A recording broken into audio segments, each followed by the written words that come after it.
संविधान में बहुत सारे ऐसे प्रावधान हैं परिस्थितियों के हिसाब से अब जो शासन में होते हैं उन पर निर्भर करता है कि आप उसका इस्तेमाल जन कल्याण के लिए करते हैं या आप किन कारणों से आप करते हैं।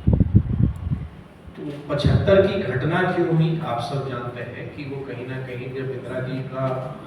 जो चुनाव जब खारिज हो गया और लगा कि जब वो प्रधानमंत्री नहीं रह सकेंगी उस परिस्थिति में ये निर्णय सरकार ने लिया।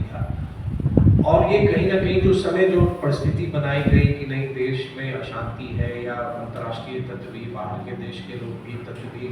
देश को पूरे हिसाब से डिस्टर्ब करने का प्रयास कर रहे हैं, तो वो परिस्थिति बनी। फिर अपना 2 साल लगा रहा हो रहा तो हम यहाँ पर आए हैं ये जानने के लिए कि और आपको ये समझना भी चाहिए, खासतौर से युवाओं को भी समझना चाहिए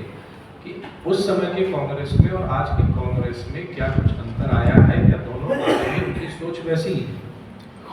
मुझको लगता है शायद आप जाने, आपको ध्यान है या नहीं है कि लगभग अभी कांग्रेस के शासन में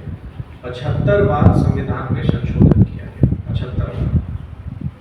और संविधान ने ही एक प्रावधान दिया हुआ है कि कभी राज्यों में कोई ऐसी परिस्थिति हो जाए तो आप राष्ट्रपति शासन आप लगा सकते हैं। कांग्रेस के समय में 90 बार राष्ट्रपति शासन लगाया गया था संविधान के उस आर्टिकल के हिसाब से, जहां भी निर्वाचित सरकार राष्ट्रपति शासन तब लगता है जब ऐसी परिस्थिति बनती है कि सरकार नहीं बन रही है या कोई कतिपय कारण है डिस्टर्बेंस है, उस कारण से राष्ट्रपति शासन लगाया जाता है। आज की परिस्थिति क्या है कि जब उस समय बताया गया कि बाहरी तत्व हमारे देश को डिस्टर्ब कर रहे हैं और आज के जो कांग्रेस के नेतागण हैं वो जब देश के बाहर भी जाते हैं अपने देश की आलोचना करते हैं और कहीं ना कहीं अंतर्राष्ट्रीय हस्तक्षेप के लिए भी आमंत्रण देते हैं कि हमारे देश की स्थिति सही नहीं है, आप आइए हमारे देश की समस्याओं का निराकरण करें। तो कहीं भी इनका स्वभाव कहिए या जो कार्य संस्कृति कहिए उसमें कोई ऐसा बदलाव नहीं दिखता है।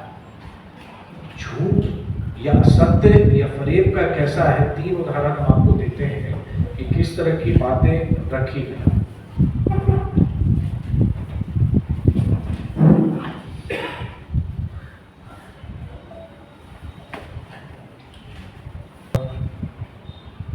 सरकार अलग अलग तरीके से जब काम करती है और तीनों का जो उनके भाषण को हम सिर्फ ढूंढ रहे हैं, उन्होंने क्या कहा तब आप और बेहतर समझेंगे। हाँ। उड़ीसा में मल्लिकार्जुन खड़गे साहब का एक बयान आया चुनाव के समय कि इस चुनाव में अगर आपने भाजपा को नहीं हराया तो आपके भविष्य के साथ साथ हमारा संविधान और लोकतंत्र दोनों खतरे में पड़ जाएगा। कौन बोल रहे हैं ये देखिए, कांग्रेस का अध्यक्ष बोल रहे हैं जिनको शायद नैतिक रूप से ये कहने का ढंग से अधिकार नहीं। अखिलेश यादव जी ने उत्तर प्रदेश में कहा 400 पार का नारा संविधान बदलने के लिए दिया जा रहा है, जीत गए तो सिर्फ संविधान बदल देंगे बल्कि आरक्षण भी खत्म कर देंगे, आपसे वोट देने का अधिकार भी छीन लेंगे। किस तरह का भ्रामक प्रचार, लोगों को गुमराह करने का, लोगों को असत्य बताने का ये लगातार ये प्रयास करते हैं। पश्चिम बंगाल में ममता बनर्जी बोलती हैं कि यदि प्रधानमंत्री नरेंद्र मोदी केंद्र में सत्ता में आते हैं तो भविष्य में कोई संविधान नहीं होगा, कोई चुनाव नहीं होगा और संघीय ढांचे का अस्तित्व समाप्त हो जाएगा। तो इस तरह के शब्दों का प्रयोग या इस तरह बातों का प्रयोग आज के जिस ढंग से किया जा रहा है और विगत 11 वर्षों में हम सबको 11 वर्षों की सरकार की उपलब्धियों पर लगातार संगोष्ठी कर रहे हैं और चर्चा कर रहे हैं। आदरणीय प्रधानमंत्री जी ने जितना संविधान के प्रति या भारतीय जनता पार्टी और एनडीए की सरकार ने जितना संविधान को सम्मान दिया है और साथ ही जिन्होंने संविधान की रचना में सर्वाधिक योगदान दिया बाबा साहब भीमराव अम्बेडकर, उनको जितना सम्मान आदरणीय नरेंद्र मोदी जी और भाजपा की सरकार ने दिया आज तक कभी भी किसी भी सरकार ने नहीं दिया था। ये हम और आप सब जानते हैं। कहीं ना कहीं इन बातों को हम सब जानते हैं। पिछले चुनाव को याद करेंगे तो किस तरह की बातें आ रही थी, चाहे वो सोशल मीडिया पर आ रही थी या किस तरह की बातें चुनाव में लोग कह रहे थे। तो आज ये लोग वो कह रहे हैं जिन्होंने खुद जब समय था उस समय उन्होंने क्या किया। देश की स्थिति कोई ऐसी नहीं थी कि जिस कारण से आपको वहाँ पर आपको इमरजेंसी लगाना पड़े। लेकिन आज के समय में हम लोग को ये जरूर समझना चाहिए कि आज भी जो उनका स्वभाव है कांग्रेस पार्टी का, और खासतौर से बिहार में तो अजीब विडंबना है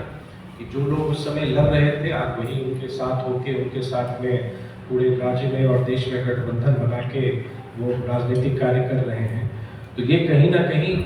सोचने पर भी विवश करता है और ये बात हम लोग को भी समझनी चाहिए। बहुत बार होता है कि जैसे आज 50 वर्ष हो गए, अगर हम लोग शायद यहाँ ये चर्चा नहीं कर रहे होते तो हम और आप भी इसके बारे में संभवतः नहीं सोचते ऐसा क्या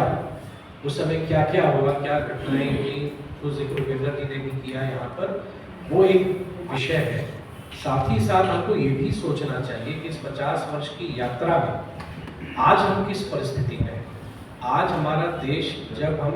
विश्व की चौथी सबसे बड़ी अर्थव्यवस्था बनने जा रहे हैं, बन चुके हैं, बनने नहीं जा रहे हैं, बल्कि तीसरे की ओर अब हम बढ़ने का कदम अब हमने आगे बढ़ाया है। हमारे देश में गरीबी रेखा के नीचे जीवन बसर करने वाले लोगों की संख्या में कमी आई है और उसमें बिहार जैसे राज्य ने महत्वपूर्ण भूमिका भी निभाई है। हम लोग को ये जानना चाहिए। देखिए, बहुत बार हम और आप क्या होते हैं कि जो बातें सोशल मीडिया या व्हाट्सएप पर आ जाता है, हम तुरंत में उस विचार को आत्मसात कर लेते हैं, लगता है यही सही। हमारे अपने सोचने की बात, हमारे अपनी सोचने की शक्ति या जो क्षमता हमारी है, वो अपने बुद्धि विवेक का भी काम हम इस्तेमाल उसमें हम नहीं करते हैं। तो उस कारण से जब हम ही कंफ्यूज हो जाएंगे या हम ही थोड़े संशय में हो जाएंगे, तो आने वाले समय में हम लोगों को कैसे सही बात बता पाएंगे कि वास्तविकता क्या है। तो आज के समय में, और उस दिन को भी याद कर लीजिए जब एक सरकार ने एक ऑर्डिनेंस, जिस भी कारण से ऑर्डिनेंस लाई थी सरकार, और कांग्रेस के उस समय राहुल जी ने किस ढंग से उस ऑर्डिनेंस को फाड़ा था, वो भी मतलब जब एक सरकार का एक निर्णय था, तो कहीं ना कहीं संविधान के प्रति कांग्रेस पार्टी की